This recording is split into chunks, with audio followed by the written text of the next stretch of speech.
take the first step when I don't know the way? Each turn is so uncertain. I've learned to walk by faith, but you gave me a promise that you would never leave. You will lead and guide me, Lord, I do believe. Lead me, Lord, I will follow. Lead me, Lord, I will go.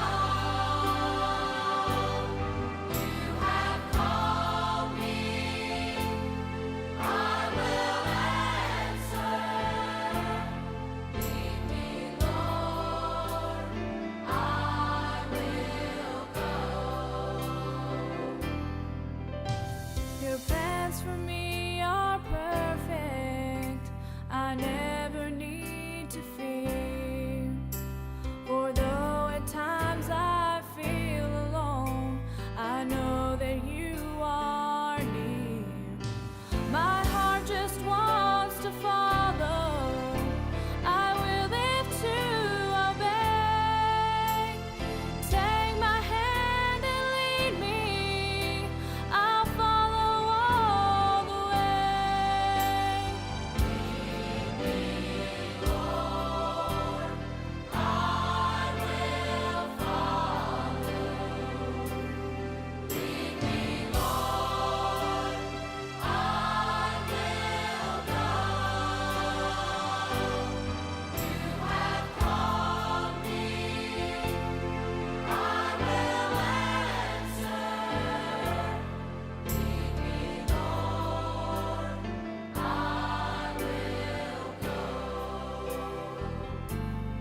Lead me, Lord, I will follow. Lead me, Lord, I will go.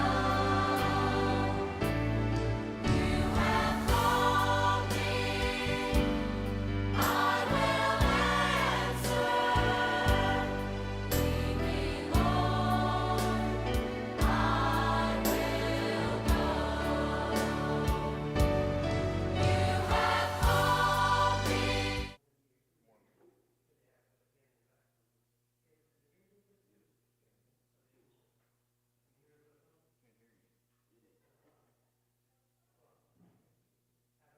Is that better? Hello. Sorry, I didn't have the thing turned on. So good to have Ken back from Italy, and good to have everybody here. Anything we need to pray about? Pray for. There's a situation with Sister Tiffany, right? So pray for that. She's still in the hospital? Okay, so pray for them. Anything else?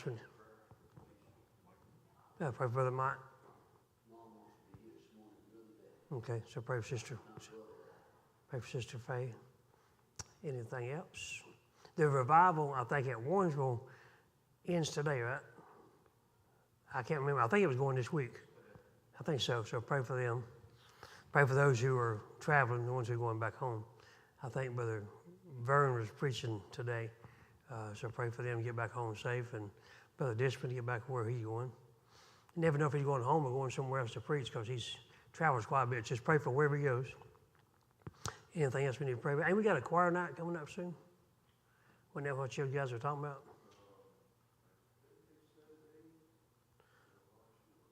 Okay, so pray for that. Pray for that guy that comes with Brother Juan, Nate. His situation has improved quite a bit since he stayed with Nate. Just pray for them that everything goes well.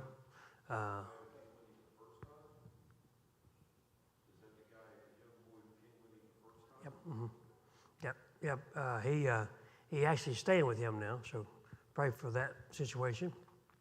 And I am thankful that I finally got to work a full check. I ain't got it yet, but this is the second check that's complete in 6.5 months. So I am thankful. So I'm hoping that it's turned around. So I sure hope so.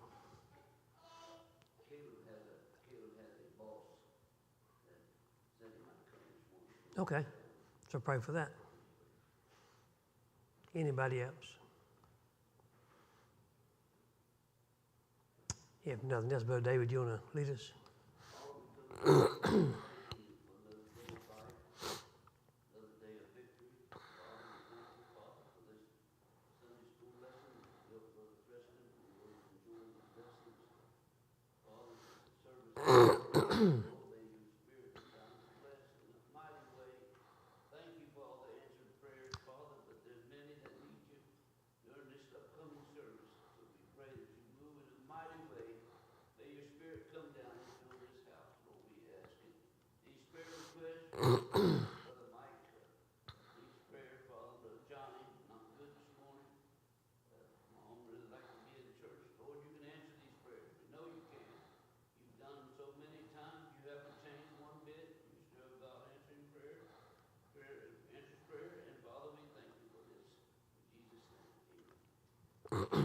So, I don't know who said this, and it's been, I saw online, I was trying to find out who said it, and there were several different renditions of this saying. One of them says, if you forget where you came from, you're bound to return. Another rendition of it was, if you forget history, you're bound to repeat it. I'm not sure exactly the original saying of that or the original author who said it. I've looked, and somebody alluded to that it might be, I forgot the guy's name.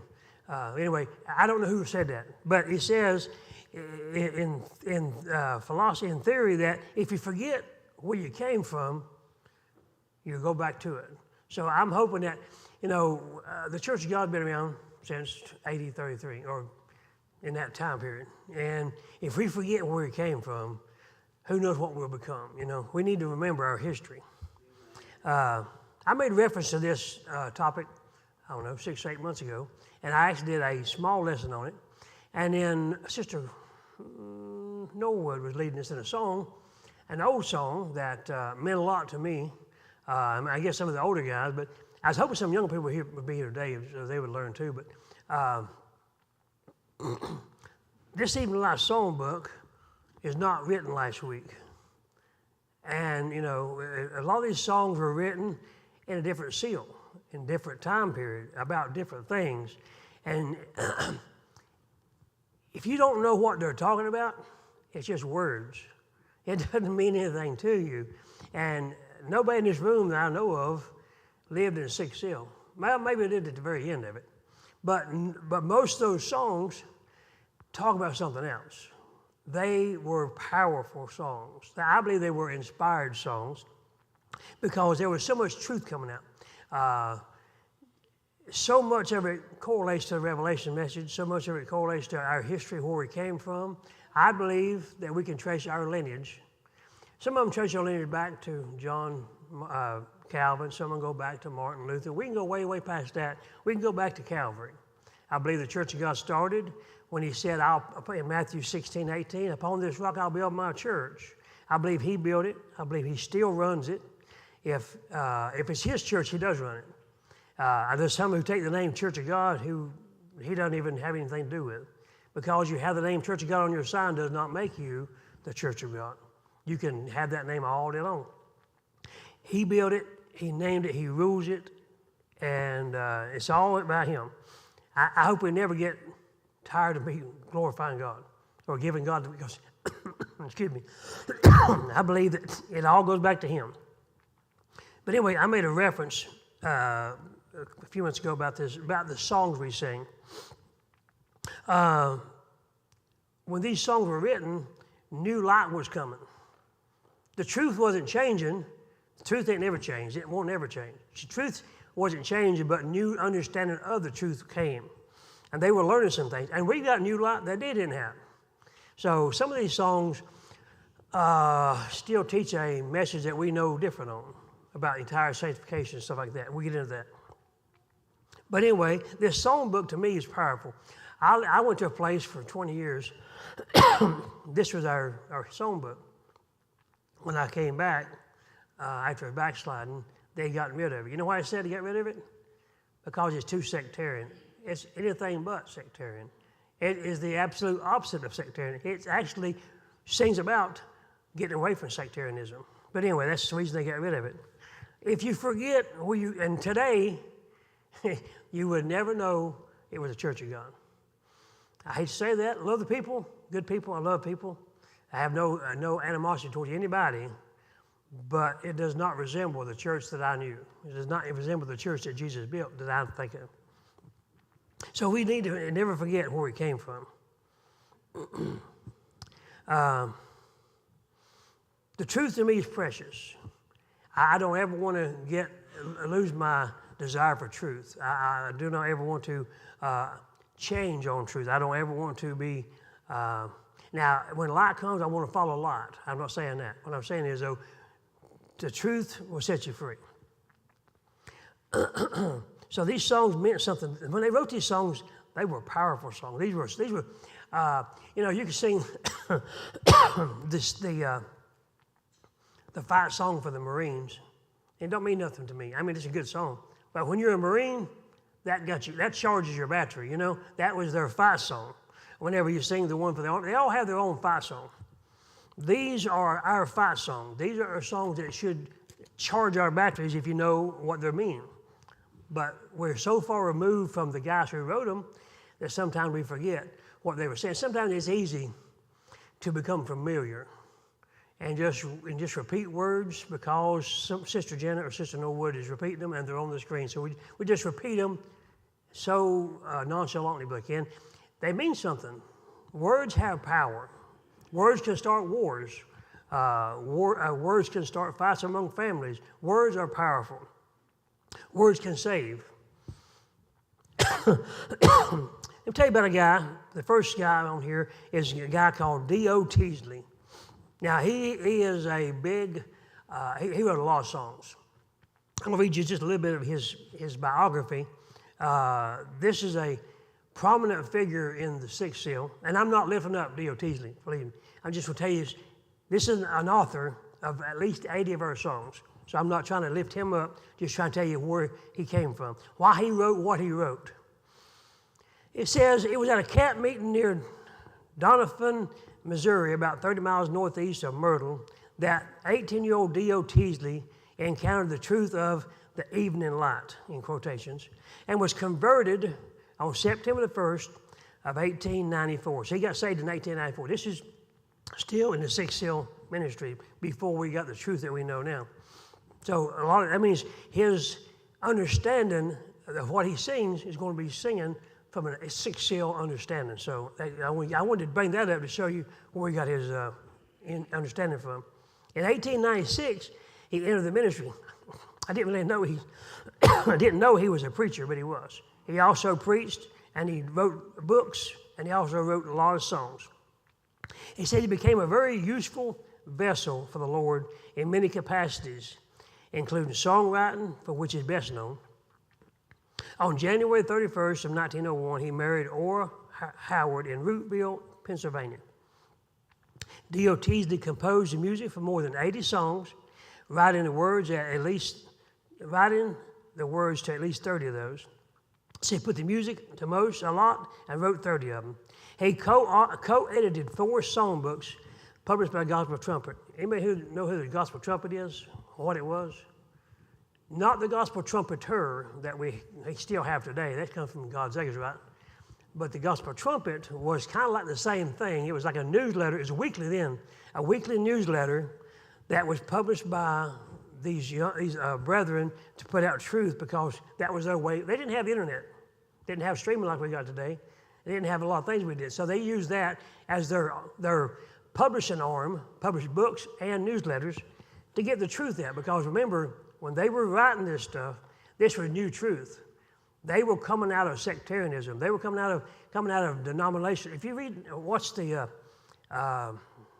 Revelation message, they are coming out of that beast coming out of the earth. They're coming out of that, and that's what inspired their songs, their words, their music, everything, because they were coming out of that. But he helped publish the Salvation Echoes, and these are songbooks. Salvation Echoes in 1900, Truth in Song in 1907, Select Hymns, I believe I've seen the Select Hymn book. That came out in 1911. And then Songs of Grace and Glory in 1918. He also wrote articles for the Gospel Trumpet paper as well, has authored several books. The person writing this biography says, my paternal, or which was her father's grandmother, Bessie Reynolds Sorrell, was introduced to the truths of the Evening Light Reformation through D.O. Teasley, when, as a young woman, she was picking cotton near a little town in Light, Arkansas. While there, D.O. Teasley came and held a meeting in that area. She attended and recognized the Bible truth as he was preaching and embraced it. So she was saved and accepted the truth of the gospel under the D.O. Teasley's ministry. But the bad thing is, all that I just read about him, preacher, evangelist, songwriter, editor, publisher, although D.O. Teasley did not remain faithful. The sad thing is, you can do all that stuff and still die lost. Man, I tell you what in the world could entice a man after all that? I don't know what it was, but I know the devil, that just lets me know I am no match for the devil. Just because I've been around for 44 years does not give me a free ticket to heaven. I am still on the devil's radar. He will still take me down if he can. So, salvation is only good if you make it to the end. But D.O. Teasley, to all that, we still sing his songs today. He had one called Eternity, and talk about how, oh man, it's awful. It's awful to think that a man who wrote such powerful words died lost. It says that although D.O. Teasley did not remain faithful and later backslid from the truth he once preached, the fruit of his labors of the Lord in his early years yet remain, and the wonderful songs he wrote are still blessing thousands of souls. He departed this life on November the 15th, 1942. He still never saw the seventh seal. In Orange County, California, at the age of 66. His body was laid to rest in Fairhaven Memorial Park in Santa Ana, California. On his tombstone are inscribed the phrase of one of the words of his most solemn songs he ever wrote, number 409 in the Evening Light Songbook, Eternity. The inscription on his tombstone says, where time and eternity meet. That's sad, Brother Tony. To live all those years, to put so much effort into all that work, and to die lost. But I brought that up to tell you, now that you know where he came from the sixth seal. He came from somewhere close to the opening of the sixth seal. He knew what it was like to be underneath all these denominations. Denominations used to have a lot more power than they do now because they were oppressive. He wrote a D.O. Teasley, I didn't have time to put the words on the screen. He wrote a song in 1901, still in the sixth seal ministry. But it was a time when they were coming out of the false religion. And this is the song that got me thinking about this lesson because Sister Nora had brought it. When I heard the people singing it, it was like someone didn't understand it, or maybe they was too familiar with it. That's what got me thinking. It's called the Back to the Blessed Old Bible. Why? I mean, we use Bible every service, don't we, Brother Ken? What are you talking about? Why is he saying that? They were using the Bible in that day too, but they were under man rule. Oh man, they were under the thumb of a denomination. They were underneath all that. He was under sectarian and under creeds and all that stuff. He was coming out of there. That's why he wrote this song. And it says, back to the blessed old Bible. No more creeds, no more man said this. Back to the Bible. Back to the city of God. Back to the oneness of heaven. Back to where the faithful have trod. Back from the land of confusion. Passing the wrecks and the creeds. Back to the light of the morning, Jesus our captain leads. You notice he kept saying back, back, back, back. Everything he said was back. Because when Jesus built the church, it wasn't under man rule. It was built, and Jesus was the head. Jesus was the one who gave them their truth, And all the glory went to Jesus. But down through time, the church, God's always had a people. He's always had a people. But in some eras of time, they were hidden in caves. They were hidden here and there. Some of them got mixed up in denominationalism, Brother Tony. That's all they had. They didn't. They were amongst. They had to be there, or else to come out wouldn't have worked. If you can't call something out that ain't in. So God's people were bound up, and He was one of the first ones who came out. So He kept saying, "Back, back, back." During this time, God's people were in Babylonian sects. In order to fully understand, I have to take you all the way through the Revelation message, and I don't have time to do that. But if you'll let me summarize it, in the Protestant Reformation, many sects and creeds were formed. That's in the fifth seal, I think it was, when the smoke came up out of is that fourth seal? Starts in the fourth seal? Okay. And I'm sure everybody in the building knows what the fourth and fifth, sixth, seventh seal is. I don't have to get into that. But so they were coming up out of the earth. They had no biblical foundation for what they were saying. They had no biblical foundation for their churches. They were built on a man. They were built on man's ideas. But God still had a people. Even in that time, God still had a people.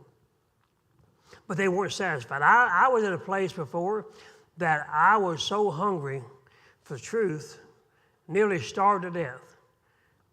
But Brother Glenn Lawson gave me some truth on some cassette tapes, and I could feed off of that. I could eat off of that. That's how I got to meet you guys, because I was searching for truth that I once heard as a child, but I got bound up, and they had the name Church of God on it. So you could have a name that liveth, but still be dead. But anyway, so they were in denominational religion, and I still believe that denominational religion is wrong. Denominations divide. They separate. They segregate. Even those that claim to be the Church of God, there's some that call themselves Church of God. They're a denomination, and they separate, they segregate. So I'm not leaving out anybody. Anything that separates God's people is not good. I believe in unity. I believe in being able to. One of these songs I'm going to read here tells you we reach your hand in fellowship to every blood-washed one. But anyway, so when he was writing that song, they were in a time period that they were bound up. They started coming out. They came out so fast, Brother Ken, they call them the come-out generation. So now I'm going to read those songs again, that first phrase again, slowly, and expound on it. The first thing said, back to the blessed old Bible. No longer would they follow a man. They wouldn't follow a creed, wouldn't follow a denomination. Back to His word, light of His word, back, be on our banners forever, holiness unto the Lord. Remember, during this time period, tulip was around. You know what tulip is? Calvinism. About you were born completely depraved, you have no chance of being saved, and even if you wanted to be saved, says Teresa, if God didn't predestine you, you can't be saved anyway. It was tulip. It was saying God made some to go to heaven, some to go to hell, and you couldn't change it. That was wrong. That was false. Holiness means, and then also in that time period, there was a movement of holiness that was not really holiness. It was more like foolishness. You know, they just started playing with snakes and all this kind of stuff. That's not holiness. That's foolishness. True holiness, the Bible talks about true holiness. And that means that you live a holy life. You live a life set apart from the world and set apart to God. You can set yourself apart from the world, but not set yourself apart to God. You know what I'm saying? A lot of AA meetings, they set away from, they swear off alcohol, but they don't give them anything in the good to take its place. You need to have something to take its place. But holiness unto our Lord. Back to the blessed old Bible. Saints of Jehovah, rejoice. Jesus is calling His people back to the land of their choice. Now, He is not calling us to a country or a city or a state or even a nationality. That's not what He's talking about. He's not talking about, because if we all had to go to Mount Zion, Brother Ken, we'd all had to get on a plane right now and go over to a desert country. But I live in Mount Zion. If you're saved and you are part of God's people, you are part of Mount Zion. He said he brought us back to the land of our choice. That meant something to them. Sometimes we read it, but we don't really get it. That land of our choice is Mount Zion. It's the city of God. It's the church of God. What Abraham looked for, what all the Old Testament prophets looked for, and they couldn't find, he said, these all died not having received the promises. But thank God we found it. We found what Abraham couldn't find. If you look in 2 Corinthians, now this is what he's talking about, bringing them back to the land of their choice. In 2 Corinthians 6:14 it says, be not unequally yoked together with unbelievers. This is not talking about getting married to an unbeliever, which is not a good idea. It's not a good idea for a Christian to marry a non-believer. But this is not talking about that. This is talking about a Christian being joined up with false religion. It says, be not unequally yoked with unbelievers, because it says unbelievers. It's a multiple thing. For what fellowship hath righteousness with unrighteousness? And what communion hath light with darkness? And I may also say this. If we can't be cordial to them or be friends to them, we never win them either. So just because God separates us from unrighteousness and unholiness, we can still be not a friend of their sin, but we can be a friend to the sinner, because if not, we can't win anybody. So I'm not trying to put this too high. But it says, what communion had light with darkness, what concord has Christ with Belial? Belial is a epithet for Satan. What part hath he that believeth with an infidel? An infidel is just somebody who don't believe. What agreement hath the temple of God with idols? Now that's no longer is a temple a building, Brother Ken. It's not. You went and saw some places of worship, right? Some old. He don't worship and he don't live in buildings anymore. I'm thankful he lives in this building. He lives inside of us.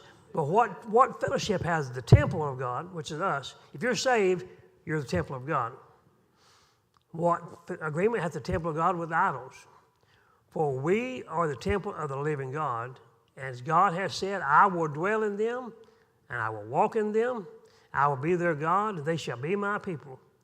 Wherefore, come out from among them, and be ye separate, saith the Lord, and touch not the unclean thing, and I will receive you, and will be a father unto you. Ye shall be my sons and daughters, saith the Lord God Almighty. And in Hebrews chapter 12, it says, to tell you who that city that they came back to, it says, but ye are come to Mount Zion, unto the city of the living God, the heavenly Jerusalem, and to an innumerable company of angels, to the general assembly and church. You see, there's two things there again. There's a general assembly and a church. When God saves you, you can be in Zimbabwe, you can be in and you can be in a sectarian religion. And if God saves you, he puts you in the church. But you're not part of the general assembly yet. It says you are come to the general assembly and the church. So when you get saved and he puts you in church, then he wants you to come out to the general assembly of the church of God. And don't think just because we say Victorious Church of God on the sign, we have to be still yet. The church of God, I said over and over again, is anywhere God's people live and dwell and are living all that they know. He said, for us to try to understand is the sixth seal, the message that they had was unity. yes. So when Martin Luther, the message that God worked through that ministry was justification. And then a message of holiness come. But the sixth seal, when you look at those songs are mainly being written as a cry for unity. Yes. Mm-hmm. And they're being written in a way that what's going to bring unity, instead of following this particular idea or this new doctrine like Calvinism or Anabaptist or whatever, even Lutheranism. Mm-hmm. by this time, all of these different religions exist, all Oh, yeah. these different denominations. And so God really called D.S. Warner as a minister to try and put out a cry for unity. But unity doesn't come from our ideas. No. It doesn't, unity does not come from our doctrine either. But if you read these Psalms and you really get into the words of these Psalms, you see that it is a cry for people to come together, you know. But it also lists how we come together. Mm-hmm.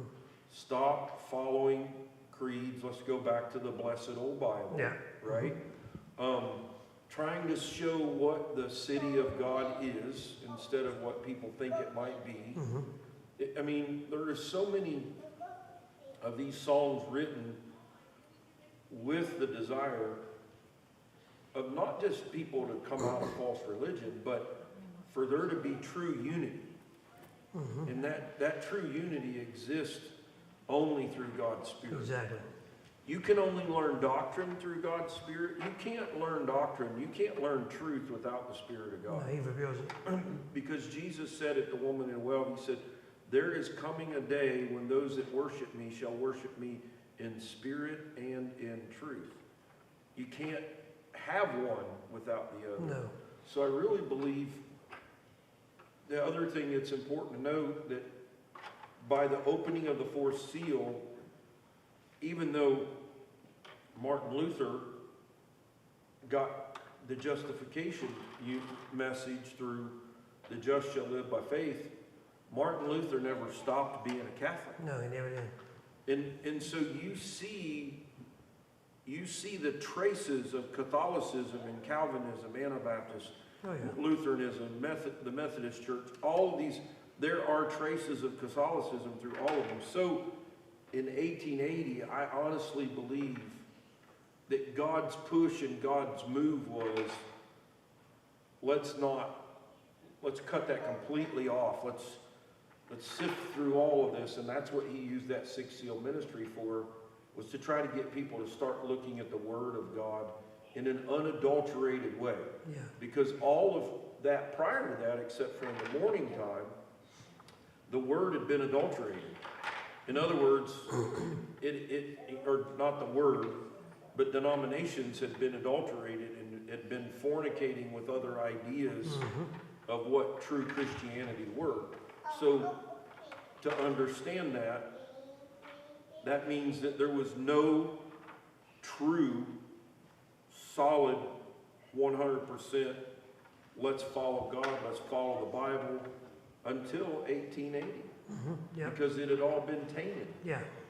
You know, with a lot of different ideas and a lot of different beliefs that all stem from the majority of it through Roman Catholicism. Yeah, exactly. That's the whole lesson is, I showed you that a few times, that it all came from the roots of paganism through the trunk of Catholicism into the branches of Protestantism. Exactly. It's all part of the same thing. That's exactly right. Very good thoughts. But they wanted unity. That's what they wanted. That was their message, unity. Their whole message was unity. Exactly. No man set higher than the other. Yeah. The rest of that song says, also in Revelation 18:4, I had to verse down. And I heard another voice saying from heaven, a voice from heaven saying, come out of her, my people, and be not partakers of her sins as you received in our plague. That was their call. Come out, come out, come out, and come unto the church where you can be unified. The rest of that song says, often our fathers have sought it while in Babel abode. Now we have found that fair city, church of the living God. Back to the blessed old Bible, leaving confusion and strife. And denominationalism is confusion. They'll tell you that sin will send you to hell, but you can't do nothing about it. You still got to sin every day. That's confusion. I don't know if I'm the only one that sees it that way or whatever. I guess it don't really matter as long as you got your relationship with God. But what I see is, in the beginning, God sent an angel to guard the way of the tree of life and stuff. And you go all the way back to Revelation, all the way from there, he said, for without are sorcerers and whoremongers and all that. But if you take the Bible and you have the Spirit of God and you go into the Bible, the gates of the city are right here. There's nothing defiled can enter in. You can have all the man's knowledge and everything that you want in your head. But if you have the Spirit of God and you go into the Bible, the tree of life's in there, the apostles, he said, you have heard that men, in the world they exercise dominion over one another. But among the apostles, you don't find that so. There's no arguing, there's no bickering. They all agree with one another inside here. I mean, this is the most purest city I've ever seen. And when the angel, the Spirit of God, Jesus Christ, is in your heart, and the gates are open, and you can walk right into this city, and it doesn't matter what man says or whatever. All these, you can sit here and walk with the apostles and talk with the apostles, and they explain and open the scriptures. And Jesus isn't dead. The cross didn't stop him. He's still alive and walking. He's still king. Yeah. And you can still go in and out and find pasture. Mm-hmm. This is the only pure. This building isn't pure. You can come in, sinners can come in here, and sinners can come in here too, because Jesus, opens up to them. But this is the only church, if you want to call it a church, the body of Christ. Mm-hmm. This is the bread, of life. But I used to see it as a building, like coming in the doors of the church of God. No, you come into these doors, and nothing unclean has ever entered in or will ever enter into this. Exactly. And so whatever sins are remitted on earth and whatever sins are retained, everything.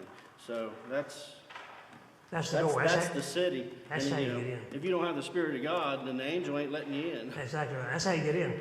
He puts you in. That's the good thing about it. I don't care if we all agree that David Abel should be in, or all do he shouldn't be in. Ain't got nothing to do with us. That book tells us all. Exactly right. That's why he's saying about it. Get back to the old Bible. That's where it came from. Get back to the blessed old Bible. Because he's one of those stones in that gate. Yeah. I think men try to put themselves as one of those stones, but Christ established the foundations and the walls, and we as lively stones, also. Exactly. That's true. It says, we have found that fair city, church of the living God. Back to the blessed old Bible, leaving confusion and strife, fleeing from Babel design, back to the joy of our life. Over the mountains we wandered, looking in vain for the right, but now in the evening. You need to know what that means. The evening means, but Miss Kim mentioned the morning. That's whenever it first started. But we're in the evening time. There was a place in Zechariah. I don't know if I wrote that down for you, Mark. It says, I don't think I did. It says, it shall come to pass in that day that the evening shall not be clear nor dark. He's not talking about a certain day, because I know they have some days it's cloudy and sometimes partly cloudy or whatever. You're not talking about a physical with the eye dark or physical with the eye not clear. He said, but it shall be one day which is known by the Lord, not day nor night. And it shall come to pass at the evening time, it shall be light. In other words, it's talking about in the end time, which we've already came through. I don't believe that we're in the evening time. I believe we're past the evening time. I believe we're in the night. I believe we're past the evening time. That light that came out, we're past that. I believe that we're so close, but it could be 5 to 12. I don't know. It could be time for him to come back. I don't know where we're at in the prophetic time, but I know that we're past evening light a long time ago.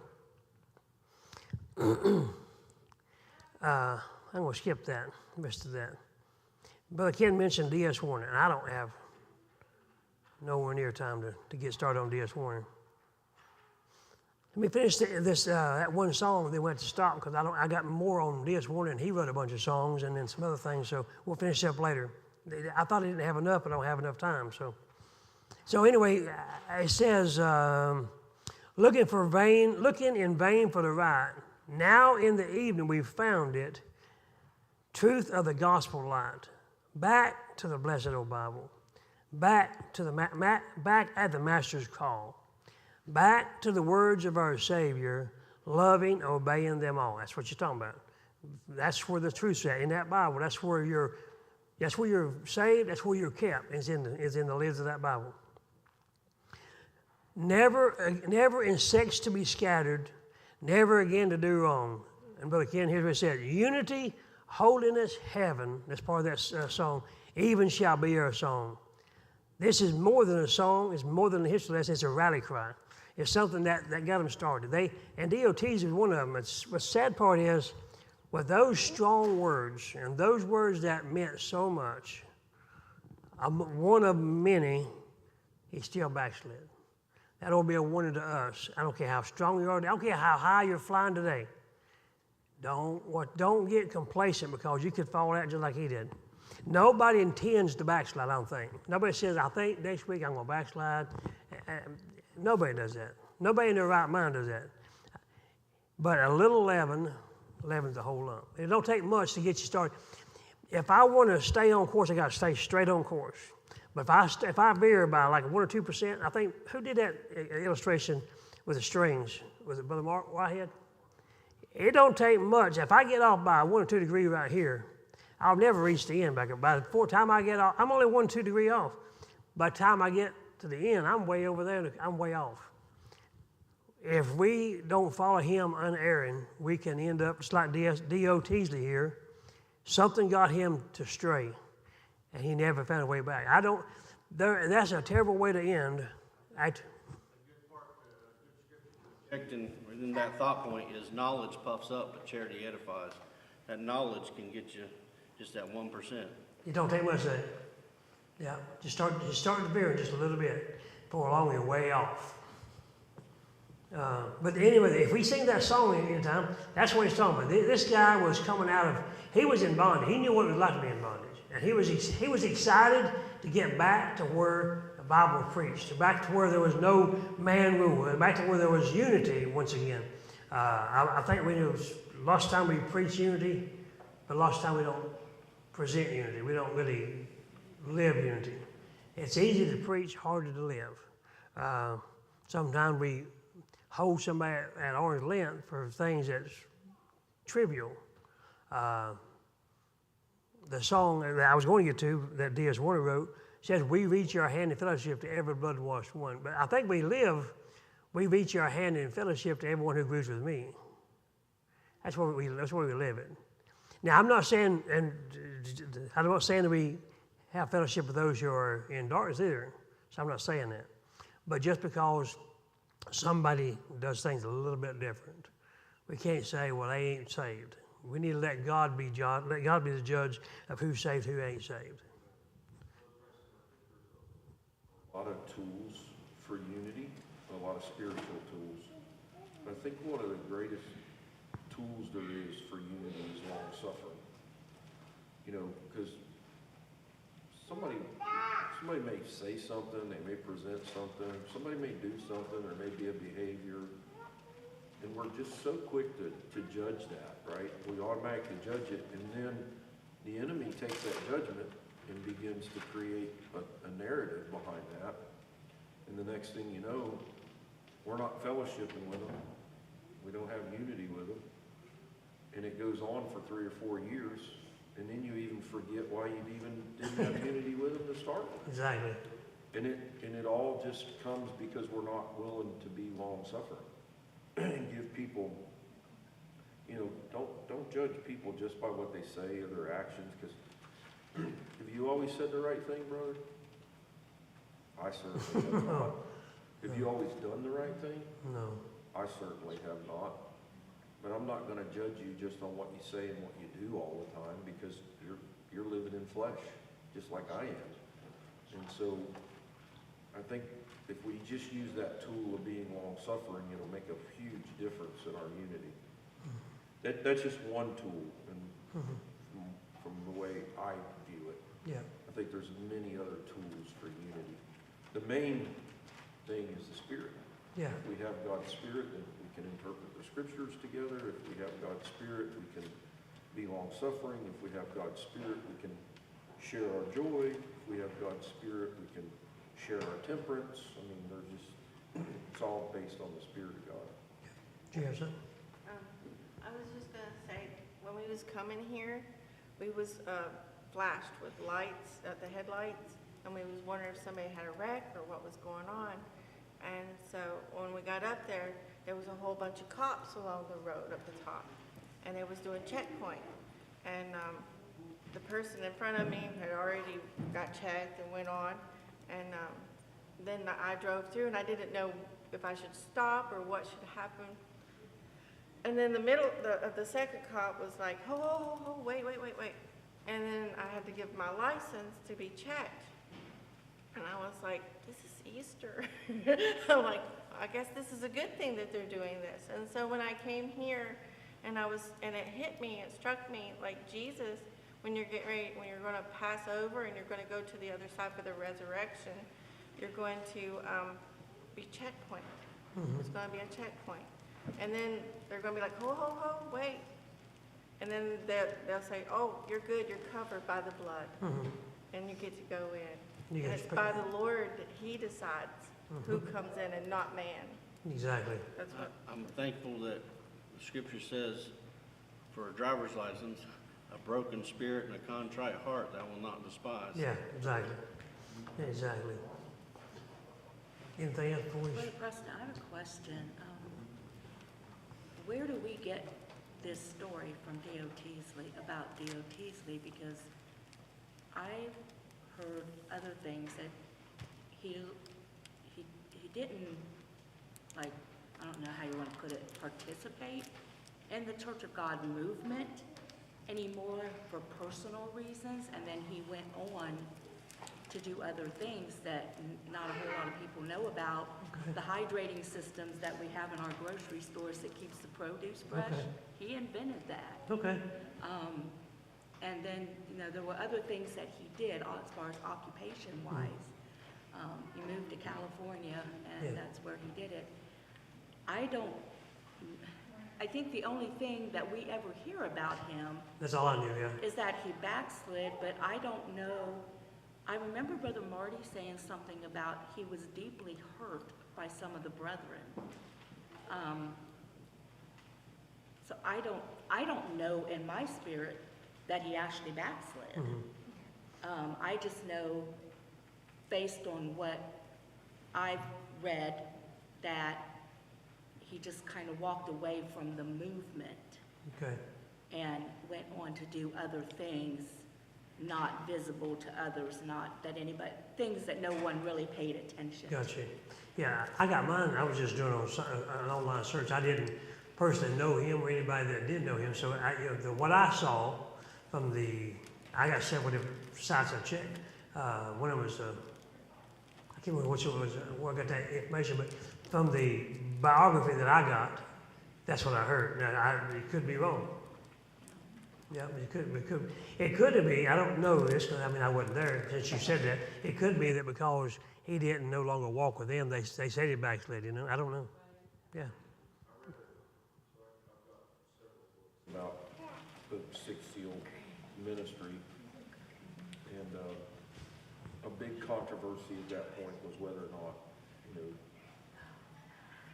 based on seminaries and training preachers and so they started to establish all of that stuff. And there was a huge controversy with D.O. Teasley about that.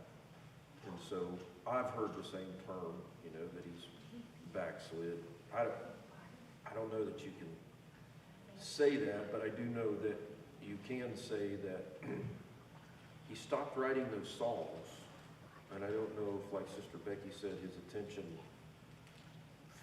got diverted on other things or whatever, but he was caught up right in the midst of all of the separating of Anderson being a movement, because they still call that the movement. Yeah, they do, yeah. And when they refer to the movement is Anderson, right? But here's something I think it's important for us. The Church of God, we have to stop looking at it as a name, a movement, a group, because that's what we do a lot of times. We got to start looking at it as it's God's family. Yeah, exactly. That's why we're called the Church of God, because our Father's name is God.